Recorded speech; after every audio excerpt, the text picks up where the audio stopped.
Welcome to the Coco and Confident podcast, where the most beautiful thing you can wear is confidence.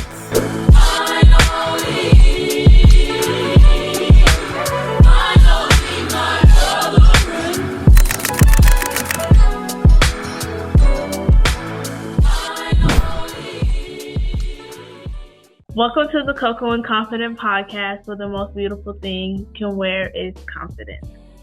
Today, I am here with a guest. We have Miss LaToya with us today. Miss LaToya, do you want to go ahead and introduce yourself to the confidence Absolutely. crew? Thank you. Thank you for having me on your show today. I am LaToya Wilson. I go by L.R. Wilson as my brand. I am a international motivational speaker, as well as an author, a empowerment lifestyle coach, a mentor, and so much more. We love to hear it. Here. We love to hear all these achievements, all these businesses. We are very proud of you, Miss LaToya. Okay, let's just get right into it. Are you ready?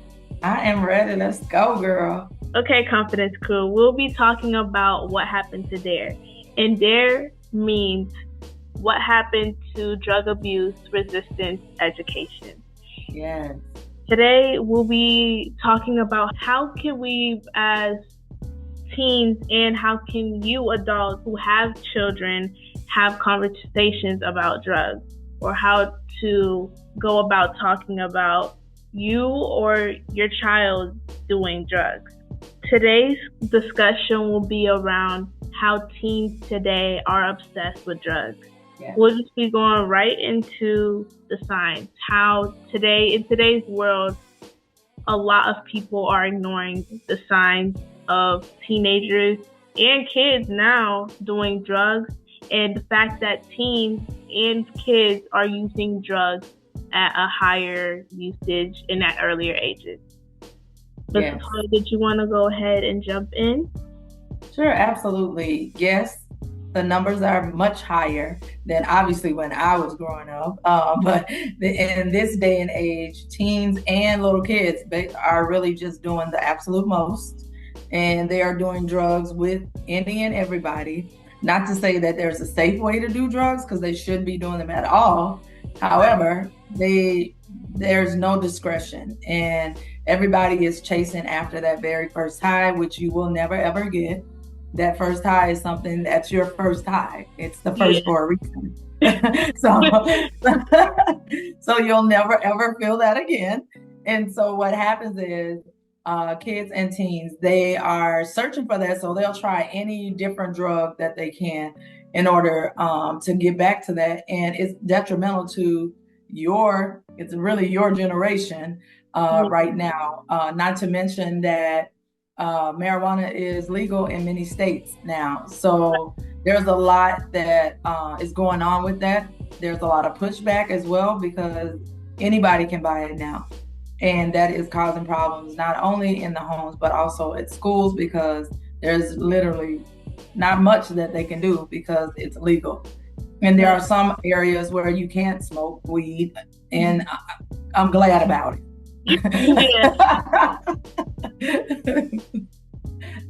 That was good. Thank you so much, Miss LaToya. I just want to say that in today's society, the strong obsession with drugs is crazy to me. The fact that with marijuana being legal in many states, it makes it easier for kids to do whatever they want. And it's so crazy because not that long ago, I heard a couple kids talking about how they literally grow their own stuff. And I'm like, hold on. We are 16 years old, 16, 17. What are you doing? So they have moved from buying it to distribution. Yes. I'm like, wait, what is going on? But right. The fact that the drugs are becoming heavier and heavier, and like the obsession is also getting like very heavy, it's causing wreck and downfall for a lot of teens. And like you said, they're looking for that first high, but you can't get that anymore, and that's what they're seeking for. Or on top of that, some kids are using that as coping methods They're Yes. trying to get away from the world. Yeah. They're looking for ways to, I want to say cope, but they're also looking for ways You're right. to Just like escape an from. escape. Yeah, an escape from their problems. And the reality is, after they're done smoking or doing whatever they do, the problem is still there. Right. So you still have to deal with the problem. And doing drugs does not help. And depending on what drug you're doing, it can be detrimental to your health. Right now, there's a big market of fentanyl out right now, fentanyl and heroin. And marijuana is being laced with that. So kids are doing these drugs and don't even know what they're doing. They don't know the people who are selling them. They don't know how it's going to affect their lives. And I understand peer pressure. I know y'all might not know this, but I used to be a teenager. So I also understand peer pressure, and I understand that sometimes, like, you don't want to be the not cool person. Mm-hmm. Or do you want to be the alive person? Because you don't know what you getting. You don't know what you getting. And I got trust issues already. So you don't know what you're getting and what people are lacing this marijuana with. So, and I know that a lot of people think that cigarettes aren't drugs. It is a drug. Alcohol is not a drug. It is a drug.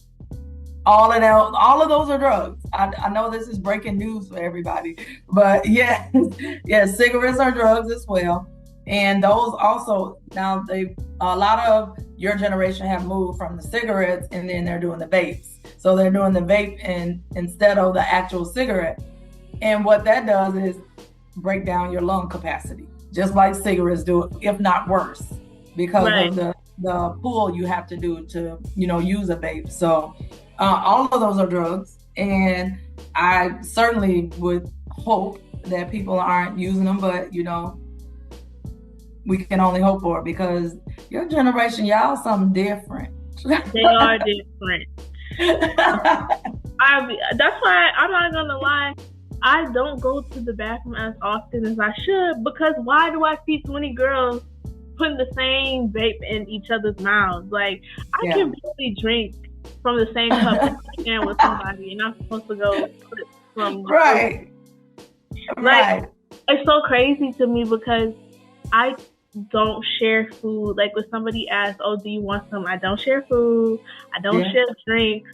And the fact that people are sharing drugs is just a whole other level. And then we can go like a whole step further, because first of all, we don't know what type of activities they having with their mouths, and they out here passing this around. That then we move into the disease realm, right? And now we're moving into disease. So that's a whole different show, because we talking about drugs today. But all of that plays a part, though. All of that plays a part in your maturity level, your cognitive development, all of that. And don't get peer pressured into something that you may not walk out of. Right. And like, that's the God's honest truth, because people are lacing drugs with every single thing, anything they can find, and it's killing people. It's especially our younger generation. I was walking, and there was a girl on the street, and she was so high. She was bent over. Her arm was hanging on the fence, and her body, imagine her arm was up here on the fence, and the top of her body is on the sidewalk laying. That's how high she was. A young girl. And it was so sad. It was so sad. And I could only imagine her being somebody say, "Oh, let me try it." And then that could have been her first or 100th time. Either way, she was so high she couldn't even function. So, and that puts you at danger.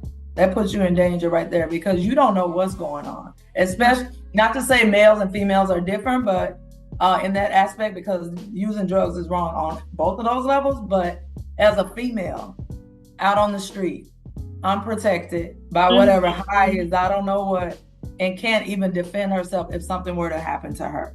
Right. So, people take advantage of that. Oh yeah, absolutely. Absolutely. Yes. Oh my goodness. And it's so sad to see your people doing it, especially in the Black community, but not just the Black community, but seeing it everywhere, seeing your family members, your peers. And I believe that people don't realize that these things lead to different drugs. And like yes, you said, people are lacing stuff. Yes, people are lacing stuff, and it becomes very heartbreaking because one rabbit hole leads to another, and with all these rabbit holes, it eventually leads to death. And that's some of the reason why we're talking about this today, Confidence Crew, because we want to be able to focus on not ignoring the signs anymore and creating solutions to lower the high rates of how many teenagers and children are using drugs, especially within this generation, because the amount, like seeing a 7-9-year-old doing drugs, like that is crazy. And where are the parents? Yeah. Even the I'm glad you brought up the parents too, because we also don't know what dynamics they grew up in. Right. As well as, you know, if they even know that their kid is doing drugs, because a lot of times it's hidden. Okay, so it's hidden and nobody knows but you and your friends. So and no adult knows.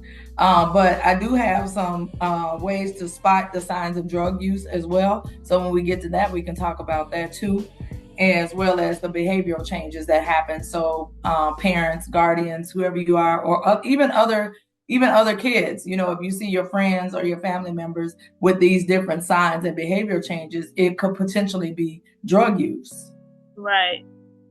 Wow. That's another, I'm glad you said that, because it's either the household is a household that does drugs collectively and maybe a child or teenager stumbles upon it and it just becomes a habit, or, you know, it just becomes something that is in secret and you'll never know. Absolutely. I know that there are many signs, and then I'll just read these to you, how to spot signs of drug use. So there's shifts in the mood and personality. They become sullen, withdrawn, or depressed. They become less motivated to do anything. They're silent or uncommunicative, hostile, angry, and uncooperative. I mean, sometimes y'all teenagers be that anyway, but this would be, you know, but this is like a little extra than you do.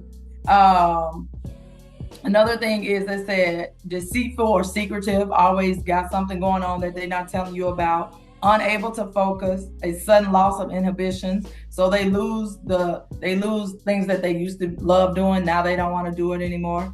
They're hyperactive or unusually elated. So they're just all over the place. And another thing too, like you can tell by somebody's eyes, like if their eyes are dancing, like their pupils are not swollen, their pupils are open wider than normal. All those things contribute to it. And then the behavioral changes, change relationships with family members or friends, absent from school or school activities, or there's somebody that you're used to seeing at school, or you're used to seeing at the pep rally or the games, and all of a sudden you don't see them anymore. They avoid eye contact, because then you can look at them and be like, you high? Like, right. So they avoid that. Locking their doors. Y'all also be trying to do that too. I will take a door off a hinge. Anyway, locking doors.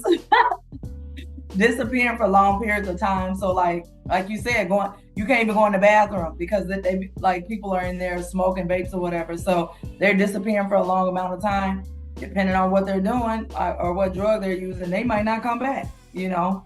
Right. Going on break frequently, secretive with their phone, which means they more than likely, if they're using drugs, they're like contacting their dealer. Right. Endless excuses, chewing gum or mints to cover up their breath. This is a good one. Often use over the counter, eye drops. Yes, I see that a lot. Have some cash flow problems. I am not paying for your habit, okay? Like clumsy or stumbling, all the things associated with this. And this is a big one. Has periods of sleepiness or high energy followed by a collapse. Like they collapse because they're so tired, because they've been going on that adrenaline, go, because they high, you know. So poor hygiene, the smell, that smell or odor on them, whatever it is, frequently flushed or red cheeks on their face. It's a lot. And then they talk about the physical health part too, like losing weight. Yes, I really just fast. seen that. I just seen someone on my Instagram saying like they are trying to get back to their healthy weight, and they're like, "Oh yeah, I need to leave that dope alone." And like I wanted to compare, and like it's crazy what drugs can do to you. She lost Yeah. a lot of weight.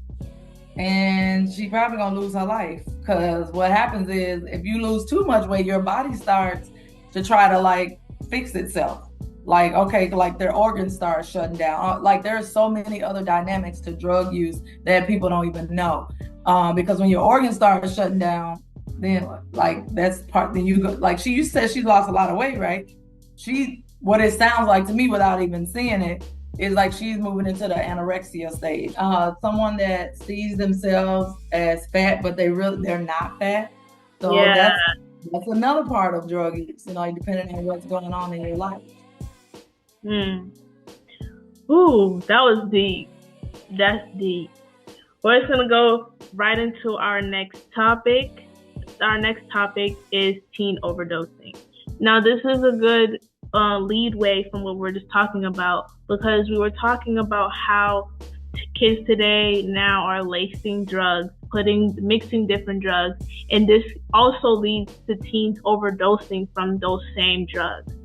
So parents, or I should say confidence crew, in a real way, how can we open up to one another as teen to teen or adult to child about drugs and the dangers of the drugs? When we are talking to parents about the dangers of drugs and how things are going, I think that it's very, very beneficial for parents to keep it real with their kids.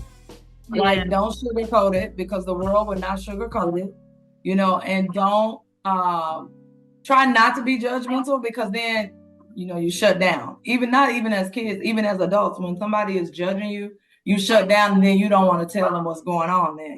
I think that being able to be supportive with them going to like a treatment center or going to counseling or something like that, I think that's beneficial. And also somebody that is neutral. So like a therapist or a mentor or somebody like that, because we also know that teens don't like talking to their parents, and so they're not going to tell us everything.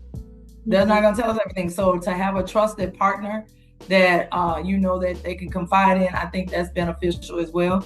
Also, show them videos of people that's on drugs and how they acting. Show them some videos of what happened after the drug use. All the things. I think all of that impacts the way that you talk to kids about drug use. Yes, that is definitely something that we should try to do more of. I see that, especially when a child is doing drugs, they become so defensive and, they don't open up. So if you're trying to go like, I guess an example would be like a goat trying to attack another goat. Like they're just gonna bump heads. Yeah. So it only makes it worse, and the usage of the drugs, it only escalates. So talking to your child in a way where it's understandable on both levels, or like you said, showing them videos, or even like, taking them somewhere where it's like, okay, like maybe like let them see, like go tour a treatment center or a facility or something. I'm all for giving them drug tests, because they sell drug tests at Walgreens and Walmart and all. Like, let them know, okay, I know you doing something, and give them a drug test. Because maybe that'll deter them from doing what it is that they're doing, or maybe it won't. It just kind of depends on how deep they are into it. Yeah. Because there are times when like you don't see, because they've been doing it for so long, or they've been with their friends somewhere and you don't notice it, but you also notice that their behavior has changed because they're not coming home, or they're sleeping a lot, or all the things that attribute to that use. Mhm. That's good, because we need to pay attention, not only as teens helping out teens, but parents need to pay attention to these things, because this is how we lose, or how parents lose their children without even knowing, and it becomes a whole cycle, and overthinking, or I should have did this, I should have did that, and once something happens, there's no redo. That's right. it. There's no redo. You get one life. Right. But no, going back to this, it makes me think of something. I had knew this person, and this person had did drugs at a young age, but this person had did drugs a lot, and I've never did drugs in my life. Like, I'm too scared for all that. I got asked your parents. Be scared. Yes, I be scared. My life, okay? But just seeing this person like go the way they were going, it was so heartbreaking to me. Seeing them fiend for it, needing it. It's like, it's crazy how people get. It's like, wait, it's a real addiction. Like, it's for real. Yeah. And they went to go get some more, whatever they was getting. And their drug person was like, oh yeah, you've been shopping with me so well that I'm gonna go ahead and give you some Xanax. And mind you, this is all being posted. So I'm like, wait a minute.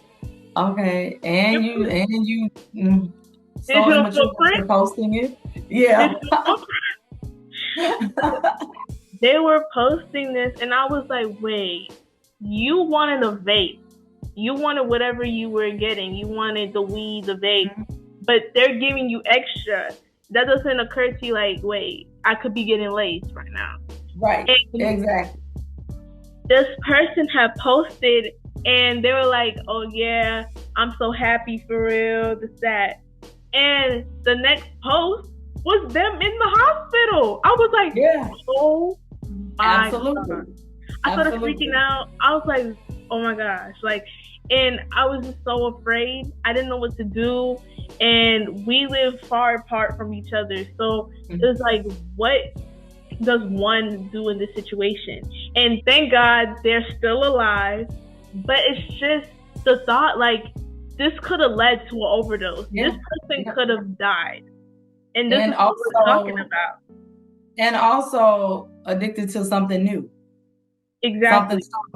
Open another gateway. Open another door to a whole different drug gateway. Yes, open another door to that. And there's really, to be quite honest, there's really nothing you can do other than be supportive of them getting off of drugs, providing that type of support. Because at the end of the day, ultimately, that person has to make the decision. And then you just give it to them in the raw, like, you want to live or no?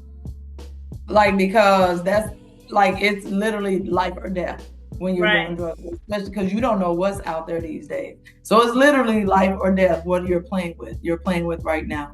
And again, you chasing that high, you ain't gonna never get that again. You ain't gonna never get that feeling again, because you know why? That was your first time. So you ain't gonna never get back to that first high, ever. Please open your ears. Like, to our people that know what they be doing, you not getting that again. You will not. Case closed. No, yes, it's just, and it makes me think a little bit. It makes me ponder, like, some of this is back to what we're saying, that first high. But then at the same time, these are also people that are going through depressive thoughts, people who are suicidal. They're looking for an escape, for a coping skill. And this leads to overdose sometimes, because not only are you possibly using drugs that could kill you, but you're using so much of it either because you're looking for that first high, or you're trying to unalive yourself. And that's the dangerous part. And that leads us right into our next topic, which is helping children or teens grieve after they're impacted by their friend who has overdosed. Yes. That's a hard one. That's a hard one because everyone, they're getting younger and younger. Our drug users are getting younger and younger, and they're seeing other kids do it, so they mimic that and want to do it. In order, first of all, I need to say that there's no time limit on grief. So you don't just say, oh, okay, well, you'll be done grieving in 20 days. You'll be done grieving in a week. You'll be done grieving in a year. There's no time limit on grief. And if you are not being able to talk to someone properly, like a therapist or a grief therapist, counselor, friend, a confidant, somewhere where you can get that out, it will continue, because you have to work through it. And then you're being so young also, like you're not at even a mature enough age to accept death.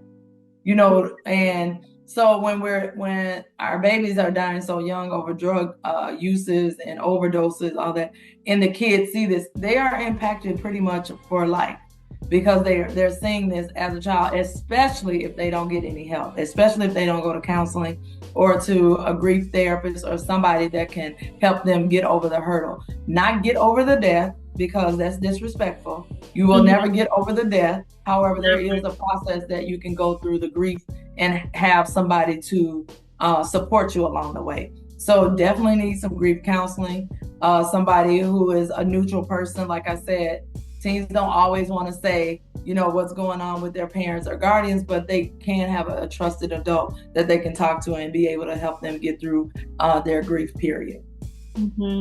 That's good. I love how you said that it's helping them to get over, to get through their emotions, but not get over the death. I love how you said that, because I feel like some people don't know how to navigate when people lose a loved one, and they're more so looking to help that person get over the death than helping them get through their emotions, which is something that people need to be mindful of, because like you said, it's very disrespectful. And at the end of the day, when you lose someone, it's hard to forget that they passed away and that you've lost them. And it's just something you'll never be able to completely let go of. Right. Absolutely. You are absolutely correct. And having people in your corner to help you get through that is essential. It's essential, especially at a young age, because you're already coping with a lot of more things now. You have school, you have activities, all the things. And then when they throw that monkey wrench into the thing, now your friend died because of a drug overdose or whatever, and in some cases, they're seeing their friends die or be very sick or what have you. And then they still want to do it because they feel like it won't happen to me. It can happen to you. It can most definitely happen to you. So don't think that just because it had this reaction on that person, it won't have the same reaction or worse on you in your life. Right. And the biggest thing that I want you all to remember that is each teen grieves differently. So paying attention to what the teen may need or what your friend may need is super important, because not everybody is the same. Nobody will ever be the same. So if you're trying to help someone grieve a way that they're not able to, it makes it harder, and it even creates some distance. Yes. And I would also like to say that when it comes to losing a loved one, or when it comes to loss in general, that the biggest thing is that shock of losing someone. Yes, absolutely. The shock, the denial, you're like, your body goes into shock. And I've personally never lost someone from drug overdose, but I have lost someone. And I know the grieving pattern of it all is still the same. Yes. But that shock, that denial, like that it didn't happen, and this would be called or considered an emotional roller coaster. Absolutely. And to be transparent with you all, when I was at the age of 13, I had lost a loved one, and I was there when my loved one had passed away. And it took a toll on me for many years. I lost her in 2021, and now it's 2024. It's been 3 years, but I'm still in that, not in denial, but I still can't believe I lost her, you know? Right. And this is why we say to do the therapy. Like, forget about the stigma with that. There's so much stigma behind therapy. Like, oh, I ain't doing that therapy stuff. Like, no, take care of yourself. Please go to therapy. Please. And even if it's not you having an actual therapist, look for self-therapy, something that you can have, you know, because like me and Miss Nita had discussed in the last episode, sometimes we have therapists who switch their profession, which makes it hard because it feels like you're back at square one.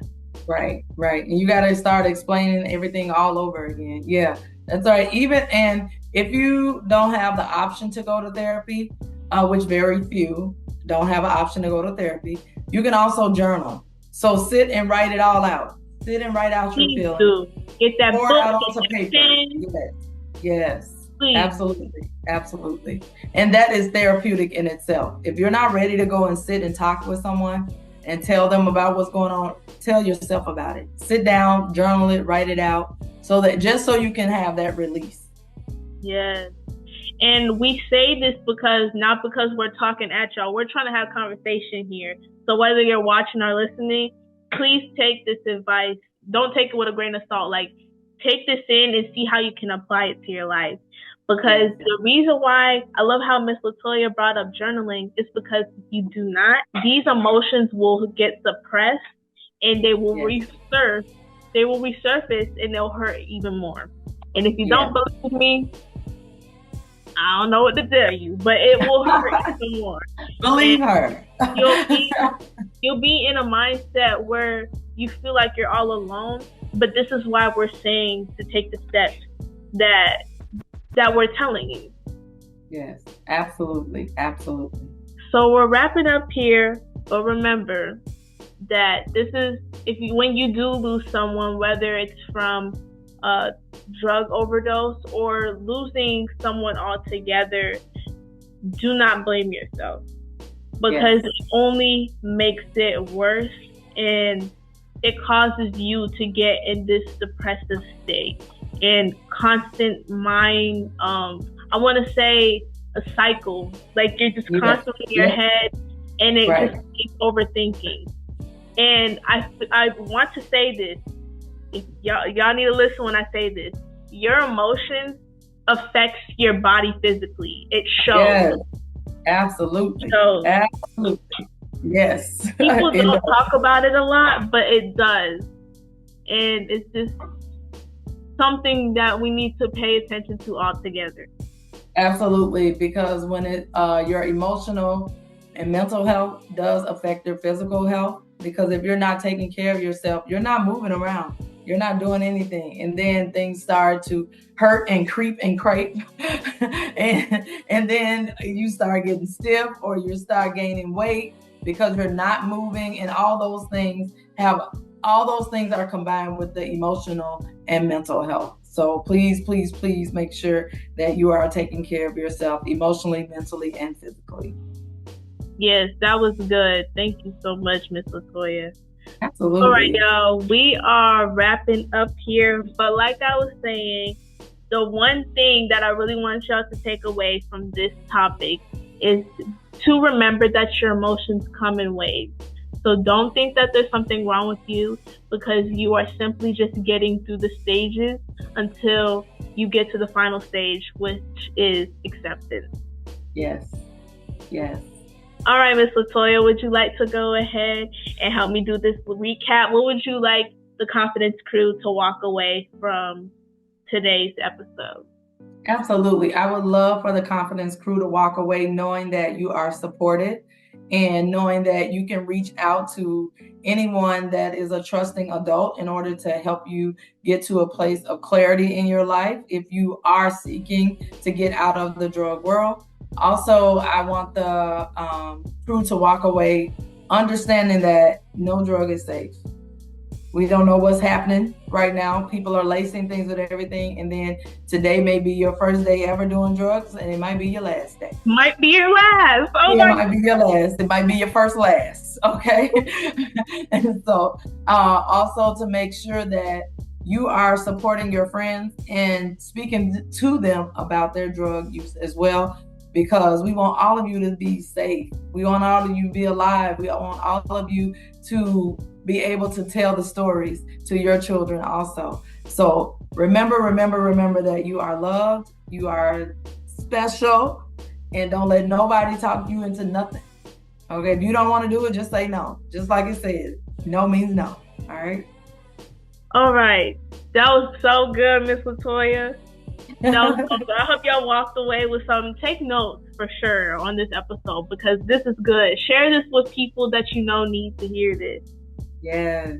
And my little recap is, to my peers, to my associates, the people that are in the same grade level or grade range as me, y'all, it is okay to not be a follower, be a leader, be authentically yourself, because once you get into this cage of being a follower, it's hard to get out. Especially with drugs, it's so hard to leave it, because just as any other addiction, it's hard to stop being addicted to that thing.